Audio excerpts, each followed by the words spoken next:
Preparaos, amigos, para entrarnos en un caso que sacudió a la sociedad estadounidense en su momento. El crimen de Leopold y Loeb. Dos jóvenes, brillantes, con la vida por delante. Una víctima inocente. Y una búsqueda obsesiva, casi diría enfermiza, por el crimen perfecto. ¿Qué demonios se esconde tras la mente de estos asesinos? Vamos a intentar descifrarlo juntos.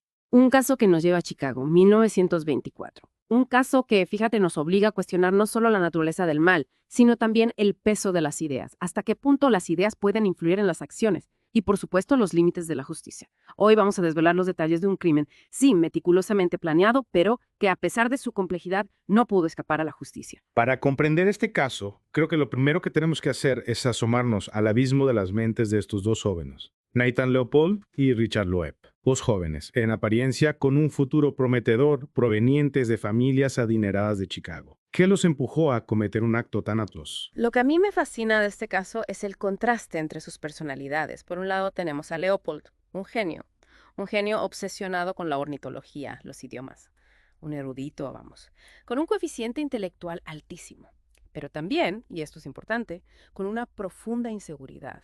Y por otro lado tenemos a Loeb, carismático, atlético, popular, pero con una fascinación, digamos, morbosa por el crimen. Una fascinación alimentada en parte por su adicción a las novelas de detectives. Dos caras de una misma moneda, unidas por un vínculo siniestro. Un vínculo reforzado, y aquí viene la parte interesante, por la filosofía de Nietzsche. ¿Me equivoco? Para nada. Leopold se aferró a la idea del superhombre.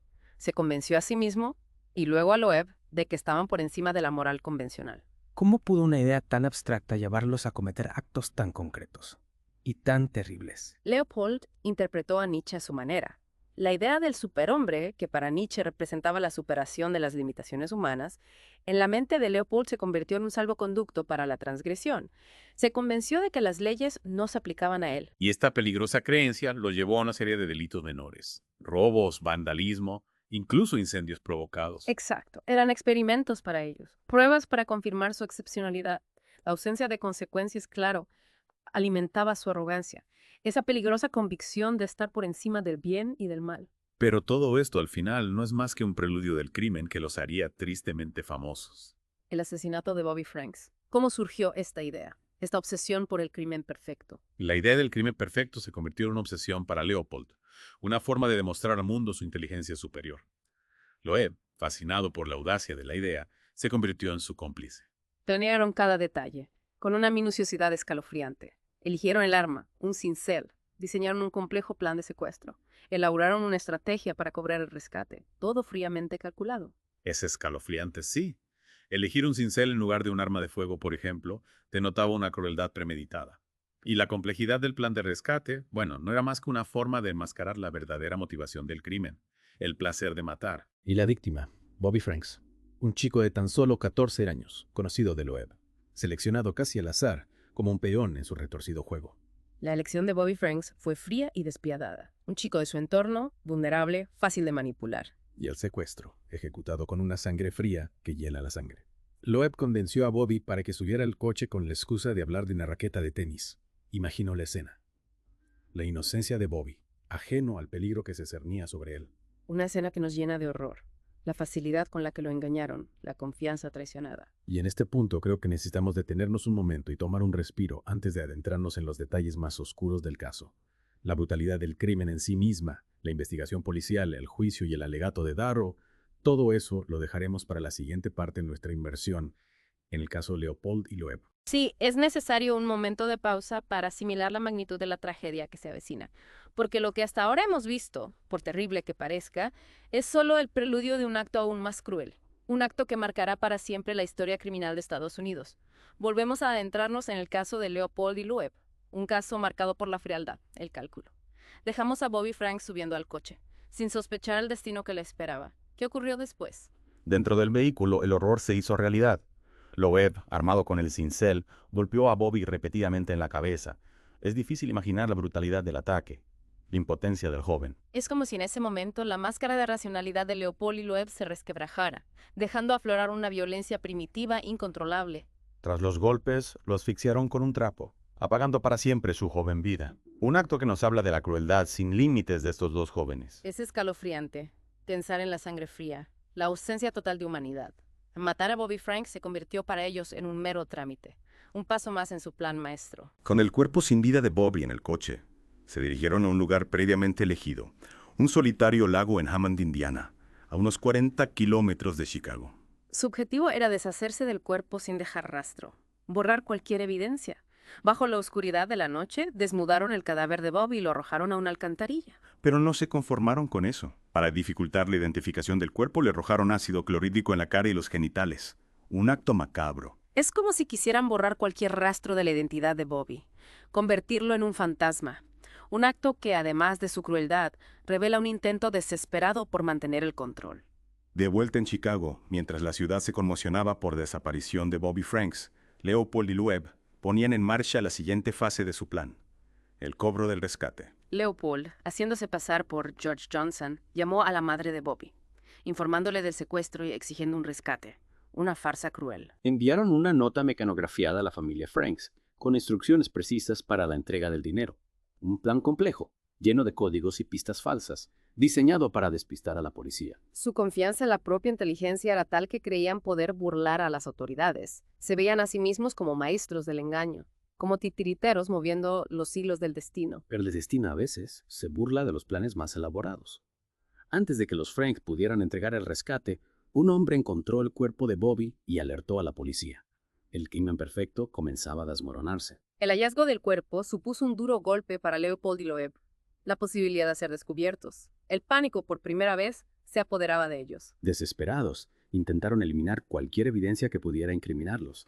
Destruyeron la máquina de escribir, quemaron la ropa ensangrentada, limpiaron el coche alquilado. Un intento frenético por borrar su rastro, por aferrarse a la ilusión de impunidad. Pero a medida que la policía intensificaba la investigación, el cerco se estrechaba. Las pruebas se acumulaban. La policía de Chicago, decidida a resolver el caso, puso en marcha una investigación a gran escala. Ofrecieron una recompensa por cualquier información. La presión sobre Leopold y Loeb debía ser insoportable. La presión aumentaba con cada día que pasaba. La policía seguía cada pista, interrogaba testigos, reconstruía los movimientos de Bobby Franks. El cerco se estrechaba inexorablemente. Y en medio de esta vorágine de pistas e interrogatorios, un pequeño detalle aparentemente insignificante se convertiría en la clave para desentrañar el caso. Unas gafas encontradas cerca del lugar donde se halló el cuerpo de Bobby. Las gafas, de un modelo poco común, pertenecían a Nathan Leopold. Un descuido, una prueba irrefutable. La arrogancia, que hasta entonces había sido su escudo, se convertía en su perdición. Cuando la policía confrontó a Leopold con esta evidencia, intentó justificarse, alegando que las gafas se le habían caído mientras observaba aves en la zona. Una excusa poco convincente. La policía, con las gafas como punto de partida, comenzó a tirar del hilo. Interrogaron a Leopold, a Loeb, a sus familiares, a sus amigos. Las contradicciones en sus coartadas, las inconsistencias, se convirtieron en señales de alarma. La red se cerraba. La verdad comenzaba a emerger. Y poco a poco la verdad comenzó a emerger. La policía encontró la máquina de escribir destruida, la ropa quemada, rastros de sangre en el coche. Las pruebas eran abrumadoras. Ante la evidencia irrefutable, la coartada de los jóvenes se vino abajo. La presión policial, el miedo, la certeza de que el crimen perfecto se había convertido en un rotundo fracaso, los llevó a confesar. Loeb, incapaz de soportar la presión, fue el primero en confesar, culpando a Leopold de ser el autor intelectual del crimen. Leopold, a su vez, intentó culpar a Loeb. Un patético intento de salvarse, de minimizar su responsabilidad, pero la verdad, como un río desbordado, ya no se podía contener. Las confesiones de Leopold y Loeb desvelaron al mundo la macabra realidad del crimen. Y lo que quizás sea aún más perturbador, sus confesiones revelaron la verdadera motivación del crimen. La emoción de matar, el placer de desafiar las normas, la búsqueda del reconocimiento por haber cometido el crimen perfecto. Un móvil que desafía cualquier lógica, que nos enfrenta a la oscuridad más profunda del alma humana. La soberbia, la falta de empatía, la creencia en su propia superioridad. Los había conducido a un acto de barbarie sin precedentes. El caso de Leopold y Loeb, lejos de ser un caso cerrado, abría un nuevo capítulo, un capítulo más complejo y controvertido, el juicio. Sí, el juicio de Leopold y Loeb. Un juicio que conmocionó a la sociedad estadounidense. Un juicio que nos obligó a reflexionar sobre la naturaleza del mal, sobre la responsabilidad individual, sobre el papel de la justicia. Un juicio que nos recuerda que la búsqueda de la verdad, la aplicación de la justicia, no son tareas sencillas. Y llegamos al juicio de Leopold y Loeb. Un juicio que se convirtió en un auténtico circo mediático. Todos los periódicos del país, las radios. En fin, un acontecimiento. La sociedad americana estaba conmocionada. La brutalidad del crimen, la frialdad de estos dos. La gente pedía justicia, un castigo ejemplar. Y la fiscalía, claro, iba por todas. Buscaban la pena de muerte. Y en este escenario aparece Clarence Darrow, uno de los abogados más brillantes y también más controvertidos de la época. La familia Loeb, desesperada, contrató a Darrow para que intentara salvar la vida de su hijo. ¿Y qué hizo Darrow? ¿Cuál fue su estrategia? Darrow sabía que un juicio con jurado era muy arriesgado.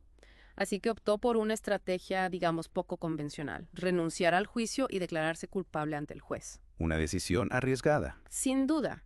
Pero Darrow confiaba en la clemencia del juez, en su capacidad para comprender las complejidades del caso. Y para eso, claro, necesitaba argumentos sólidos. ¿Cómo convenció a Darrow al juez de que Leopold y Loeb merecían una segunda oportunidad? El alegato final de Darrow fue histórico. Más de 12 horas hablando, sin parar. Un auténtico maratón. Pero no se limitó a defender a sus clientes. Fue más allá. Cuestionó la idea de la venganza como base de la justicia. Habló de la influencia del entorno, de la responsabilidad de la sociedad. 12 horas. Tiene que ser agotador. Imagínate. Pero Darrow era un maestro de la oratoria y logró conmover al juez. Le hizo ver que Leopold y Loeb, a pesar de la atrocidad de su crimen, no eran monstruos. Eran producto de una sociedad enferma. ¿Y cómo reaccionó el juez? El juez Caverly, después de escuchar a Darrow, tomó una decisión que, como te puedes imaginar, generó una gran controversia. Condenó a Leopold y Loeb a cadena perpetua. Evitó la pena de muerte. Una decisión que dividió a la opinión pública. Para algunos fue un acto de justicia. Para otros, una muestra de debilidad. El caso de Leopold y Loeb no dejó a nadie indiferente. Y a partir de ahí, cada uno siguió su propio camino. Loeb fue asesinado en prisión. Leopold, por el contrario, se convirtió en un preso modelo. Salió de la cárcel después de 30 años. Y dedicó el resto de su vida a intentar redimirse. Un final, digamos, agridulce. Un recordatorio de que la justicia a veces puede ser más compleja de lo que parece. Y de que la redención, aunque difícil, siempre es posible. Y con esta reflexión, creo que podemos dar por concluida nuestra inmersión en el caso de Leopold y Loeb. Un caso que, como todos los grandes misterios de la historia, nos deja con más preguntas que respuestas. Un caso que nos invita a reflexionar sobre la naturaleza humana, sobre la capacidad del ser humano para el bien y para el mal, y sobre la importancia de la justicia, la compasión y la búsqueda de la verdad.